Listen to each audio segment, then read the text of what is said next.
What's up, guys? Welcome to Daily Dose of Reddit. This is your host, Zach, and today's subreddit is r/EntitledParents. This story is called Racist Entitled Mom Makes a Scene During Our School Trip Dinner. I attended a boarding school last year. The school was mostly filled with Mexican, Chilean, and Korean students. I had just turned 15 at the time of the story, but I have been mistaken for an older guy before. We had just returned from our weekend trip, and we stopped at a restaurant for dinner. We had an arrangement with the people there where we reserved a whole room with tons of tables so that we could eat and enjoy ourselves without making too much noise or annoying other customers. So we ordered what we wanted to eat and went to sit in our room. We were being taken care of by 4 young adults. I decided to sit at a lone table near the door and eat while reading a book. I'm not much of a social person. While we were eating, a woman arrived in the room. She looked a bit angry. I have no idea why. She entered, grabbing her kid by the wrist, and sat at a table in the room. We were all weirded out by it, but we kept quiet and kept eating. After a while, the responsible adult started organizing a couple of games, and we even started singing in Spanish. The woman in the room seemed angrier. She stood up and walked up to me. This is the conversation that followed. "Excuse me, Mexican? Are you talking to me? Do you understand English?" I had already answered in English. Why the hell would she ask that? And what was up with the talking slow? But I put on a friendly face and said that I did. "Great. Hey, so I noticed your kids are being quite loud, don't you think? Couldn't you maybe keep the silence? Some of us are trying to eat." They are actually not my... Or you shut them up or I'll call the manager. But you see, I'm not the one... Are all of you in your country that stupid? Come with me. Before I had time to process what happened, she grabbed me by my wrist and pulled me up to one of the adults, Mr. Banderas, the youngest one of them, who was being quite loud. "Now break the group apart. Is there anything I can help you with?" At this point, I wouldn't know how she could mistake him as being younger than me, but this woman turned out to be pretty damn stupid. "Yes, you could obey your superior here and shut up." Mr. Banderas gave me a puzzled look. I could only give him another one in reply. "Ma'am, I think there's been a little misunderstanding. He's not the superior. I am. You aren't even supposed to be here." Such insolence! Who are you, kid, to tell me what to do? I'll call the manager. Which was pretty ironic, since he was standing right behind her, although he couldn't hear the commotion. The room was soundproof, another reason why we stayed there. Anyway, he had been notified by the staff member who served her that she was in the room. As soon as she turned around, he said, "Excuse me,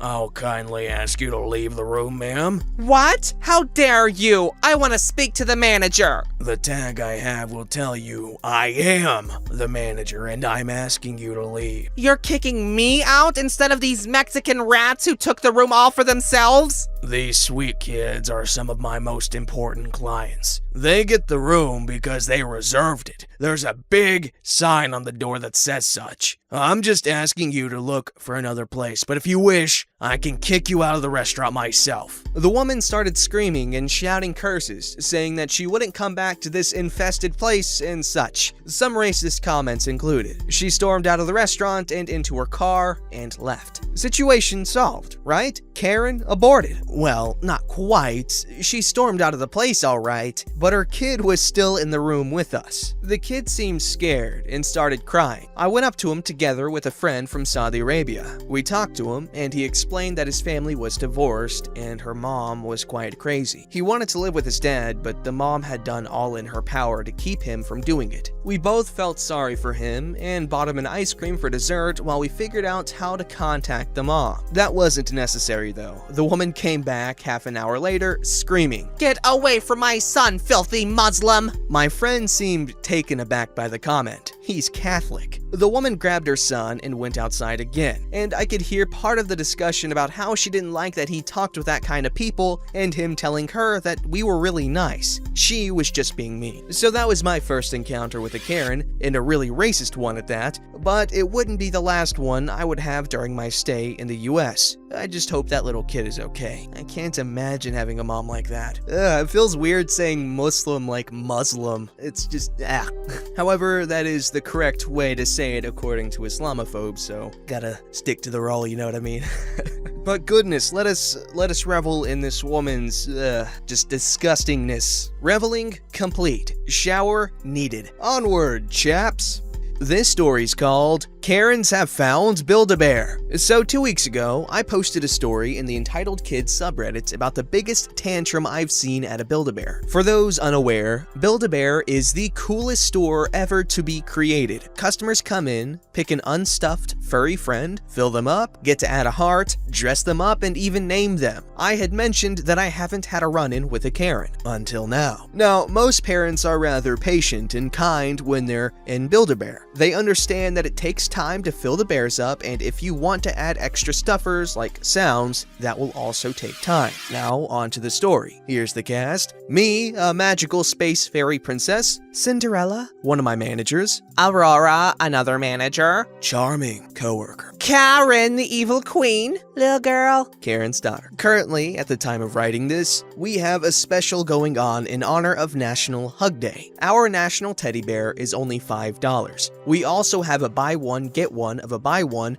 get one for $10, and a special concerning our gift cards where you can get a $10 for $5. However, like all sales, there are stipulations. National Teddy cannot be part of the buy one, get one, and if you buy a gift card that day, you can't use it on your current purchase. Seems simple enough, right? So everything was going rather smoothly. We were extremely busy, but we had 2 people working in the stuffer and 2 people working in the cash register. Everything is fine until Karen arrived. Now, little girl was fine, just extremely shy. She came up with the national teddy bear and wanted to get a sound. So at Build-A-Bear, we have these fancy computers where you can record anything up to 20 seconds. I noticed that little girl was getting an Elsa outfit. We sell a lot of Disney stuff for her bear, and I suggested that she listen to the Frozen songs we offer. I suggested Into the Unknown, but Karen interrupted me, asking if we had Show Yourself. I explained that we didn't, but we could record it. This is where Karen started becoming picky, like extremely picky. I pull the song up on Spotify and go to the chorus. Lil girl is fine with it, but Karen starts complaining that it's not the right part of the chorus. No biggie, I can find what part she's looking for. So we record the sound and Lil girl is happy. So I do my thing, stuff up the bear, perform a heart ceremony, and send the family on their way. All should be good, right? Nope! Less than a minute later, Karen returns with the bear. She's complaining about the sound chip. Now, I was confused because I tested the chip and we could hear it. Karen apparently has bad ears, but this is no issue. Cinderella opens up the bear, ready to try a new chip. However, when Cinderella goes to fill the bear back up, Karen stops her. Are you sure that's okay? Now, the thing about Build-A-Bear is that no matter how long you have your bear, you can bring it back to us and we can fix it if something happens. I've had people ask me to restuff the bear or add a scent, so bear surgery is something we do on the regular. Karen tries to explain this to Karen, but Karen isn't having it, saying the bear is compromised. Not sure what that means, but Karen demands to get another bear. Weird, but no problems there. However, she starts getting even pickier. Cinderella feels up the bear, but Karen says it's too stiff. Cinderella takes out stuffing, but now it's soft. She goes back and forth on this until finally, she lets Cinderella sew up the bear. So now Karen should be on her merry way, right? Wrong again!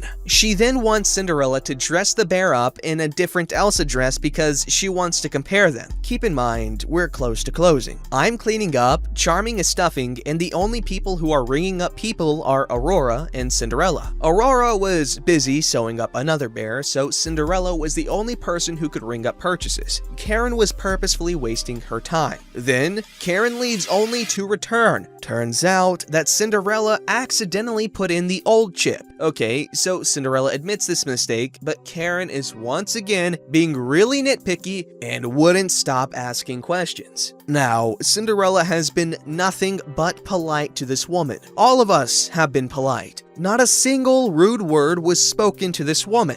So when she had this little outburst, it took us by surprise. Why is this my fault? No one said it was your fault. Is there a reason why you're taking an attitude with me? No one is taking an attitude with you. I'm pretty confused at this point, but Karen is asking for our regional manager's name, which we don't know, and then asked for our manager's name. Then she starts complaining about Cinderella, acting as if Cinderella had done something awful, saying this entire experience was unpleasant. Again, I'm confused because we've just done our jobs and been our nice, sweet selves. Not to mention, Karen once more demands we give her a brand new bear instead of sewing it up. Granted, we can reuse the other bears, but come on, lady. Then she badmouths Cinderella to Charming while he's filling up her third bear. When we're closing up, Cinderella clues me and Charming into why Karen was acting the way she was. So not only did Cinderella not do every single thing Karen wanted her to do, but she was angry that neither Cinderella nor Aurora would allow her to stack the specials we offer. So here's the thing, we can't do that. If our higher-ups tell us about a sale and tell us there are items that aren't included in the sale, we have to abide by that. Common sense, right? Not to mention, if they found out, we could get into trouble and possibly go to jail. Yeah, it's considered fraudulent or something. So Karen was angry that we wouldn't break the rules for her. We even texted our boss about this, and she told us what we could and couldn't do. Needless to say, Cinderella handled the whole thing like a champ, but I'm pretty sure this woman might return. If she does, I'll post an update. Man, you guys have got to appreciate the amount of patience required to work a retail job like that. Is that considered retail?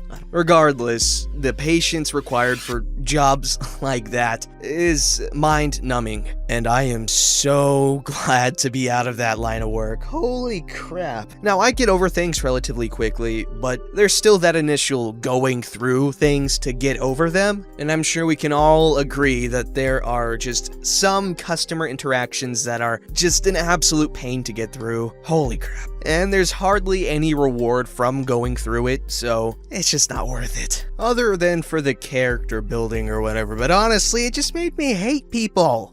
This story's called, "You Are So Greedy for Not Giving Our Child Your Food." A little preface. I think, at this point, I could tell a bunch of stories about my entitled parent roommates and their kid. Ultimately, I don't think the kid is that bad. He does have behavioral problems, but his parents very poorly handle them. Even though he is 9 years old, his adopted mother argues with him constantly, and has since he was a toddler. They also refuse to take responsibility for anything he does or breaks, unless it is something of theirs. I am pretty sure their kid is one of the reasons I put up with their crap in particular. However, their bad habits and an overwhelming sense of entitlement are turning him into a spoiled brat. They also receive government assistance, EBT. I do not. By no means, so I add this to be disparaging, so much as to point out that they have a much larger food budget. They not only use EBT, but cash. Anyway, last night, we both ordered pizzas. We paid for all our own orders. I figure I would order a large pizza for myself. I had just gotten back from a trip, and I still haven't done any adequate grocery shopping. So I figure one large pizza will last my broke ass a few days until payday. I won't have to go grocery shopping or even waste money on even more takeout. They ordered the same. There are 3 of them, 1 of me. They also have a bunch of snacks and a decently stocked pantry and fridge. I had a box of cereal, a Brita pitcher full of water, and some crackers, which, by the way, they went through and ate half of because the entitled mom is diabetic and needs to snack. Her reasoning, not mine.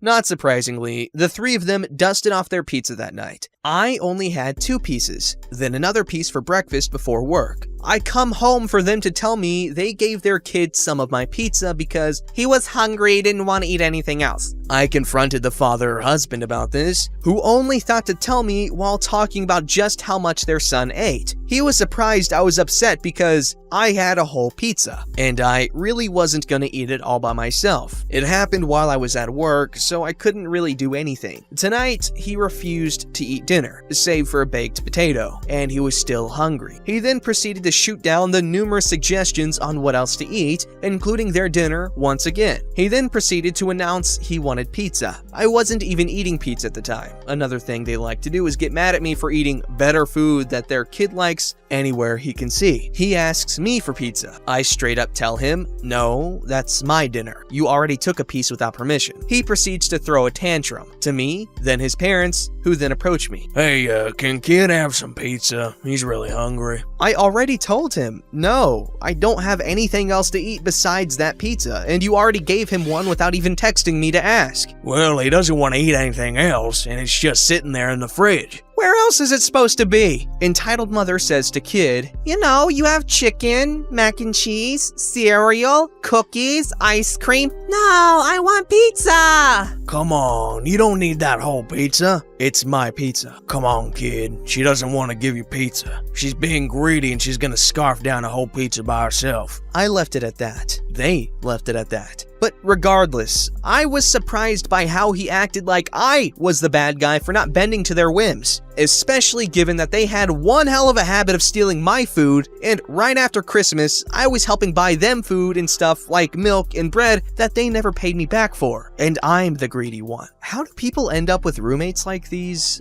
Like, do any of you guys have any good stories of roommates that were actually very good and helpful and they did their part in maintaining the household and all that? And I know I read only entitled people's stories and stuff like that, but honestly, I've only ever heard bad things about roommates, so that's kinda ugh. Don't forget to like, subscribe, and hit that bell to never miss an episode.